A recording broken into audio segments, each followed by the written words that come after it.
ఆహ్, ఈసీ అంటే ఎన్నికల కమిషనర్ అని మాట్లాడుకుంటుంటాం. ఎలక్షన్ కమిషన్ అని మాట్లాడుకుంటుంటాం. కానీ ఈసీ పేరుని మనం మాట్లాడం పెద్దగా. ఈసీ పేరుని పదే పదే ఉచ్చరిస్తున్నాడు రాహుల్ గాంధీ. కారణం ఏంటంటే అతనికి తెలిసిన ఒక కీలకమైన నిజం. అధికార యంత్రాంగాన్ని భయపెట్టి మనకు కావాల్సిన పనులు చేపించుకోవడం. ఒక అధికారిని మనం గబగబా అతన్ని దారుణంగా అవమానించామనుకోండి, ఎందుకొచ్చిన గొడవ? ప్రధాన ప్రతిపక్ష నాయకుడు, రేపో మాపో ప్రధానమంత్రి అయ్యేవాడు. ఆయనతో నాకెందుకొచ్చిన గొడవ అని చెప్పేసి ఆళ్ళు చెప్పిన పని కూడా చేస్తారు. అట్లాగా గుప్పెట పెట్టుకోవాలని చూసాడు. కానీ అలా గుప్పెట పెట్టుకోవాలని చూస్తే పట్టించుకోని వ్యక్తే జ్ఞానేష్ కుమార్. ఈయనకి రాబోయే 4 సంవత్సరాలు టర్మ్ ఉంది.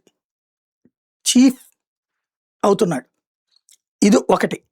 రాబోయే రోజుల్లో డీలిమిటేషన్, లోక్సభ, అసెంబ్లీ సీట్లు పునర్వ్యవస్థీకరణ జరుగుతుంది కదా! ఇప్పుడు ఆంధ్రాకి 225, తెలంగాణకి 175, అట్లాగే పార్లమెంట్ సీట్లు కూడా ఆంధ్రాకి దాదాపుగా 39 దాకా, తెలంగాణకి దాదాపుగా 25 దాకా వచ్చేటటువంటి అవకాశం ఉందంటున్నారు. అవంతా చూసేది జ్ఞానేష్ కుమారే. అదే సందర్భంలో చీఫ్ ఎలక్షన్ కమిషనర్‌గా ఇతను 2029 జనవరి 26 దాకా ఉంటాడు. అప్పుడు ఎలక్షన్స్ మార్చి, ఏప్రిల్‌లో జరుగుతది. అప్పటికి బీజేపీ ఇది ఇంకొకళ్ళొస్తారు మళ్ళీ. బీజేపీ మళ్ళీ పోటీ చేసేటటువంటి సందర్భంలో ఇంకొకళ్ళొస్తారు. ఇతను బీజేపీ మనిషి అన్నటువంటి దాన్ని ప్రొజెక్ట్ చేయడం ద్వారా భయపెట్టడం, ఇతని చర్యల్ని ప్రజల్లోకి, జంజీలోకి నెగెటివ్‌గా తీసుకెళ్ళడం అన్నటువంటిది రాహుల్ గాంధీ ప్రయత్నం. సోరోస్ ప్రయత్నం.